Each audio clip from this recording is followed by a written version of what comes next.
المعصومين ولعنة الله على أعدائهم أجمعين. أما بعد فقد قال الله سبحانه تبارك وتعالى في كتابه الحكيم وقوله الحق. بسم الله الرحمن الرحيم. يا أيها الذين آمنوا أطيعوا الله وأطيعوا الرسول وأولي الأمر منكم. صلى الله عليه وسلم. سلسلہ مجالس کی دوسری گفتگو ہے اور قرآن مجید کی جس آیت مبارکہ کو سرنامۂ سخن قرار دیا ہے اس میں خالق اور مالک کا ارشاد ہو رہا ہے. یا ایھا الذین آمنوا اطیعوا اللہ، اے صاحبان ایمان اللہ کی اطاعت کرو. واطیعوا الرسول، صرف اللہ کی اطاعت کافی نہیں ہے، اللہ کی اطاعت کے ساتھ ساتھ اس کے رسول کی اطاعت کرو. وَأُولِي الْأَمْرِ مِنْكُمْ، اور اللہ اور رسول کی اطاعت کے ساتھ ساتھ صاحبان امر کی اطاعت کرو. جب قرآن مجید کی اس آیت مبارکہ کو جابر بن عبداللہ انصاری نے پڑھا تو نبی پاک سے یہی سوال کیا. اللہ کے نبی، یہ بات بالکل واضح ہے کہ اللہ کی اطاعت ہو، اور یہ بھی بات روشن ہے کہ اللہ کے رسول کی فرمانبرداری کی جائے. پر یہ بتا دیے یہ صاحبان امر ہیں کون لوگ جس کی اطاعت و فرمانبرداری ویسے ہی واجب ہے جیسے اللہ اور رسول کی اطاعت واجب ہے. تو نبی گرامی نے ارشاد فرمایا ہم خلفائی جابر وائمۃ المسلمین من بعد اولهم علی ثم الحسن ثم الحسین ثم علی بن الحسین ثم محمد بن علی ثم جعفر بن محمد ثم موسیٰ بن جعفر ثم علی بن موسیٰ ثم محمد بن علی ثم علی بن محمد ثم حسن بن علی ثم سمیعی و کنیزی.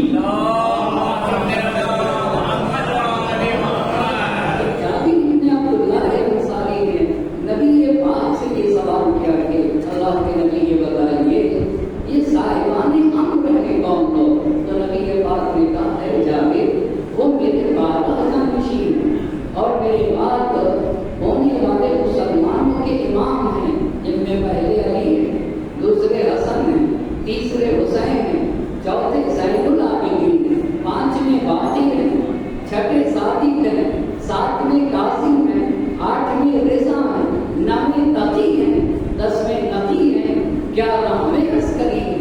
اور جب اپنے 12ویں جانشین کا تعارف کرایا تو نبی پاک نے کہا کہ میرے 12ویں جانشین کا وہی نام ہے جو مجھ نبی کا نام ہے، اور ان کی کنیت بھی وہی کنیت ہے جو مجھ نبی کی کنیت ہے.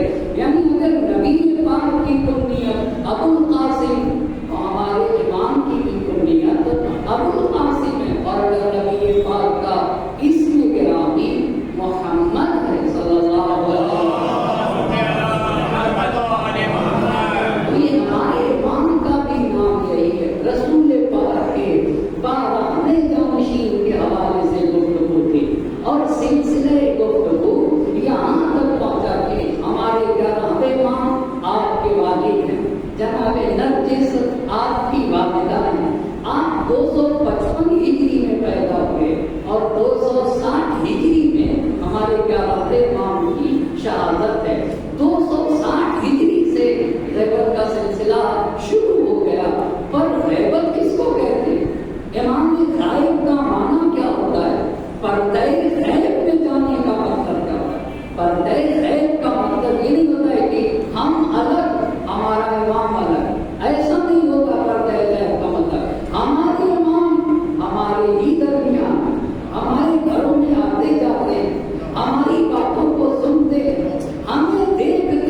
امام کیوں امام پردے غیب میں گئے؟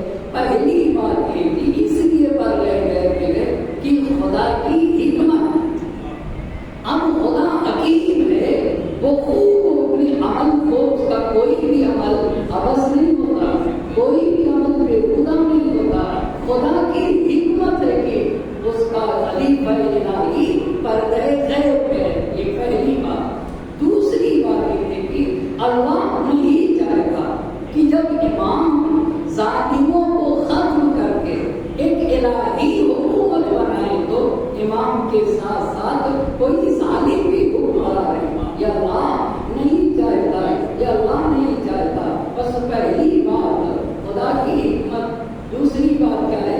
اللہ نہیں چاہتا کہ امام کے ساتھ کوئی اور رہے۔ تیسری بات کیا ہے؟ تیسری بات کیا ہے جی؟ ہاں، تیسری بات یہ ہے کہ لوگوں کو ادب سکھانا۔ جب کوئی قوم اپنے ہاتھی اور رہنما کی قدردانی نہیں کرتی ہے، جب کوئی بھی قوم نبی اور امام کی قدردانی نہ کرے تو پھر اللہ اس قوم کو ادب سکھاتا ہے، اس نعمت کو اس کے درمیان سے اٹھا دیا کرتا ہے۔ اسی لیے 11 ائمہ اعظام علیہ السلام آئے پر امت نے قدردانی نہ کی، باقی جانشین کو ان کے درمیان سے اٹھا دیا۔ یہ 3 باتیں۔ چوتھی بات کیا تھی؟ چوتھی بات امام کی جان کی حفاظت، یہی ہے نا، اسی لیے تو پردے غیب میں گئے۔ کیوں جان کی حفاظت کی وجہ سے؟ اس لیے کہ امام کے ہاتھوں پہ ایک بڑی ذمہ داری، وہ ذمہ داری کیا ہے؟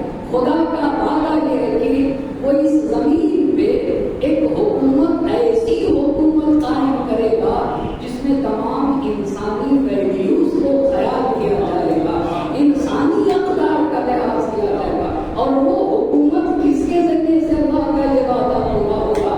آخری حجت کے ذریعے سے یہ وعدہ پورا ہوگا۔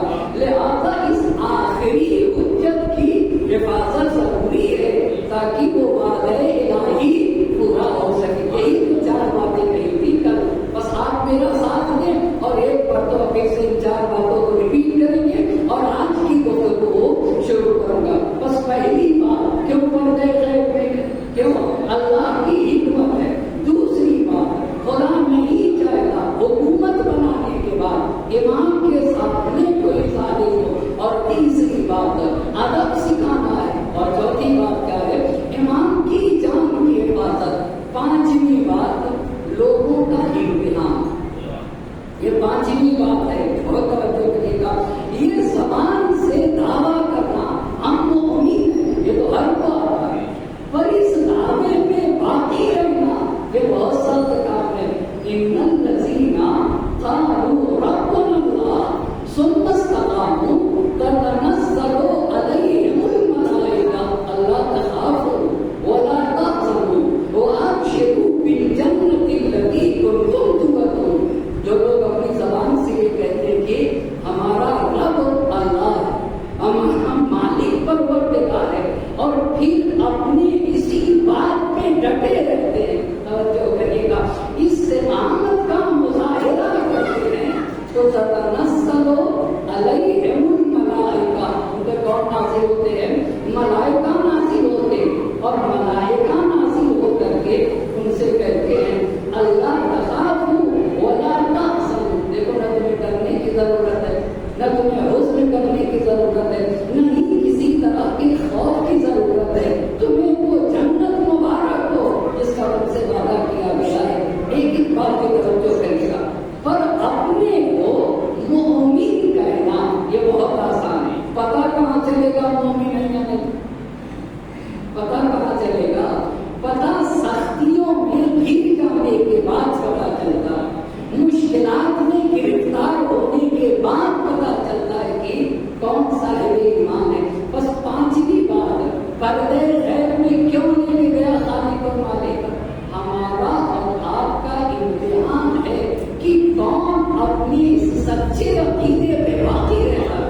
ایک بات کرے گا، کون اس عقیدے پہ باقی رہتا ہے؟ قرآن کی آیت پڑھنا چاہوں گا، احسب الناس ان یترکوا ان یقولوا آمنا وهم لا یفتنون۔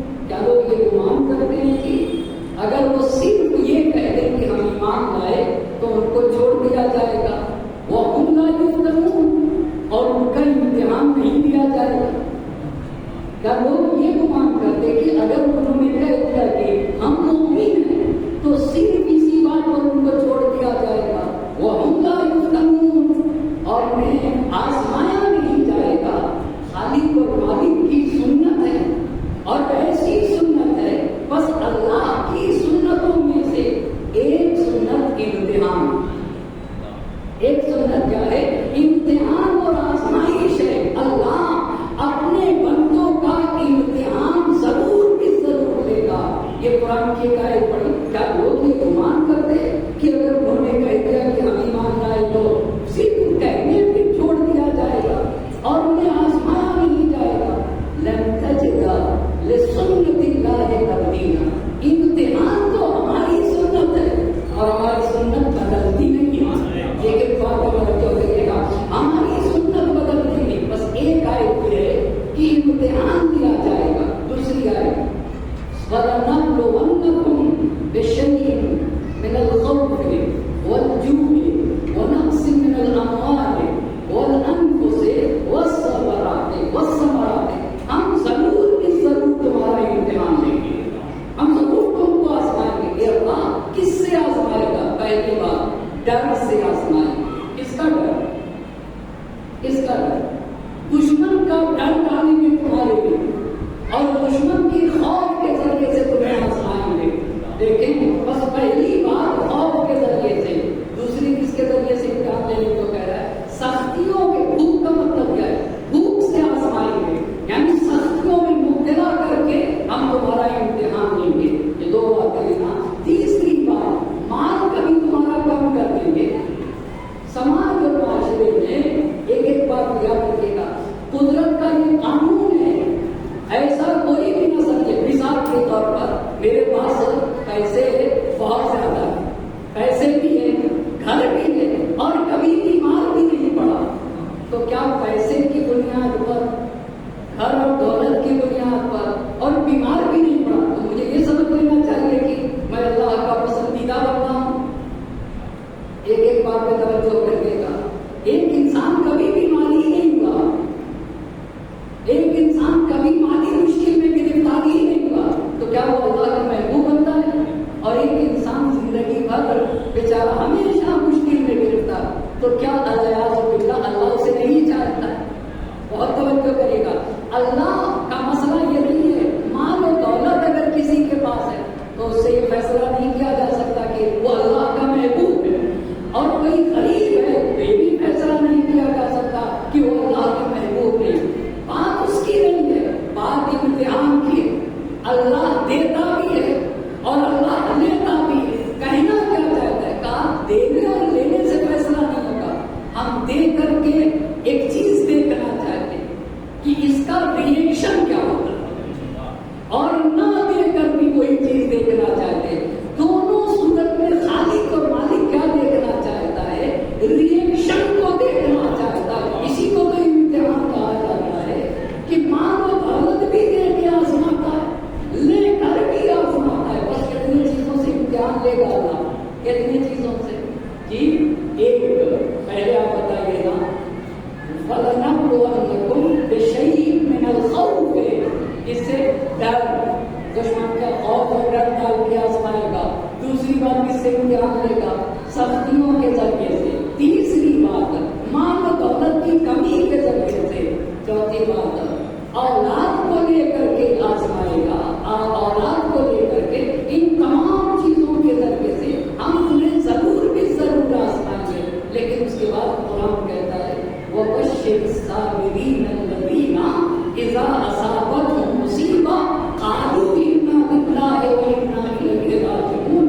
لیکن ان صاحبان ایمان کو بشارت دے دو جب مشکلات میں گرفتار ہوتے تو اپنے مالک سے جڑے رہتے. ایک بات پہ توجہ کرے گا، یعنی مشکلات میں گرفتار ہونے کے باوجود مالک کا دامن نہیں چھوڑتے. ایسے لوگوں کو قرآن نے کہا اولئک علیہم صلوات من ربہم. کا جو لوگ مشکلوں میں گرفتار ہو کر مالک سے جڑے رہتے، ایسے لوگوں پہ اللہ درود و سلام بھیجتا ہے. اس کا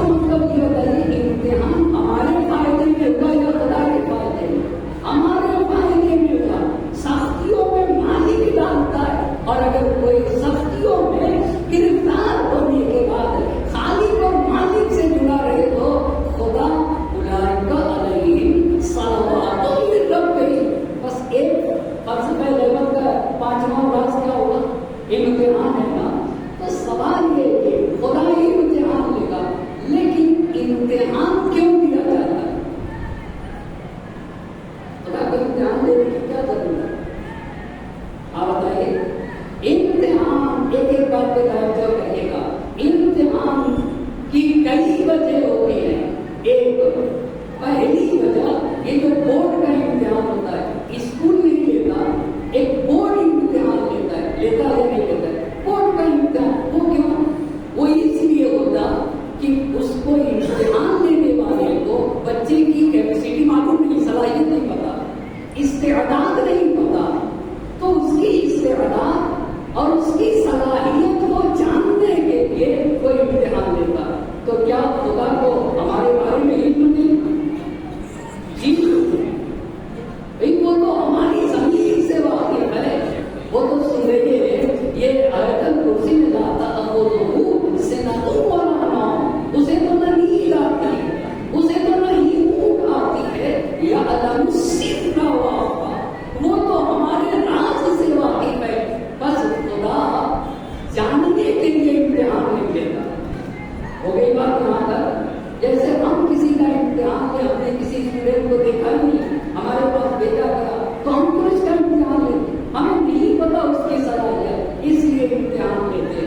ٹھیک ہو گئی بات یہاں تک. لیکن ایک مرتبہ یہ ہے کہ ایک استاد ہے, ایک ٹیچر ہے, اور اس کے اندر وہ 10-20 بچوں کو پڑھاتا ہے, اور ٹیچر جانتا بھی ہے یہ جو بچہ ہے اگر پیپر دیتا ہے 20 نمبر کا تو جانتا ہے کہ یہ بچہ 20 میں 10 لائے گا, یہ والا بچہ 20 میں 12 لائے گا, یہ والا بچہ 20 میں 15 لائے گا, یہ 17 لائے گا, یہ 18 لائے گا, یہ 19 اور یہ 20 میں 20 لائے گا. پھر بھی امتحان لیتا ہے. پتا ہے اس کو, پتا ہے اس کو, اور یہ بغیر ایگزام کے ہی نمبر دے سکتا ہے. اچھا بغیر ایگزام کے دے دے تو بچوں میں لڑائی ہوگی کہ نہیں ہوگی؟ لڑائی ہوگی کہ نہیں ہوگی؟ لڑائی ہو جائے گی. پھر کیوں ایگزام لیتا ہے؟ ان کو ان کی اوقات بتانے کے لیے. سمجھ گئے نا؟ بچوں کو بچوں کی اوقات جانتا ہے ٹیچر, جانتا ہے, پر ان کی اوقات بتانے کے لیے امتحان لیتا ہے. دو بات ہو گئی. ایک بس ایک ایگزام کیا ہوگا جاننے کے لیے لیتے صلاحیت کو, دوسرا کہ ہم جانتے ہیں پھر بھی امتحان لیتے, اس چیز کے لیے امتحان لیتے. ہاں ان کو ان کی اوقات بتانے کے لیے. پر تیسرا بھی ایک راز ہے امتحان لینے کا. امتحان کا مطلب ہے سختیوں میں کیوں ڈالتا ہے خالق اور مالک. اس میں خالق کا فائدہ نہیں ہے. فائدہ کس کا؟ فائدہ کس کا ہے؟ فائدہ انسان کا ہے. یہ جو ٹیمیں میچ کھیلنے جاتی ہیں, چاہے کرکٹ کی ٹیم ہو, یہ میچ کھیلنے سے پہلے یہ بتائیے پریکٹس کرتی ہے نہیں کرتی؟ کیوں؟ کیوں بھائی صاحب؟ تاکہ جو میدان مقابلہ ہے وہاں کے اوپر یہ شکست نہ کھا سکے, ہے نا. بس یہ ان کو پریکٹس کرایا جاتا ہے, بڑی سختیوں سے پریکٹس کی جاتی ہے, خوب کرایا جاتا ہے. کیوں کرایا جاتا ہے؟ تاکہ میدان مسابقہ میں, میدان مقابلہ میں یہ ہار نہ سکے. یہ بتائیے اگربتی جانتے نہیں جانتے آپ؟ اگربتی پتہ ہے نا؟ اگربتی پتہ ہے نا؟ تو اگربتی نہ کہ آپ جلاتے کیوں بھائی صاحب؟ رکھ دیجیے نا جی. تو پہلے جلائے رکھ دیجیے یہاں پہ جی. اگربتی کو جلاتے کیوں ہے بولیے؟ تو بغیر جلائے رکھیے. کیوں؟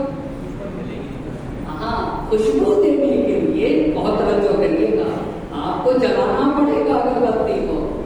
جب تک اگربتی نہیں جلائیں گے اس وقت تک اگربتی خوشبو نہیں ملے گی. سمجھتے نہیں ملتی. تو مہندی کی پتیوں کو کیوں گھستے ہیں آپ؟ کیوں گھستے ہیں جی؟ ہاں جب تک مہندی کو گھسا نہیں جائے گا, ایک بات پہ توجہ کریے گا, جب تک گھسا نہیں جائے گا مہندی رنگ نہیں لاتی ہے. مہندی اس کا مطلب یہ حدیث ہے, فی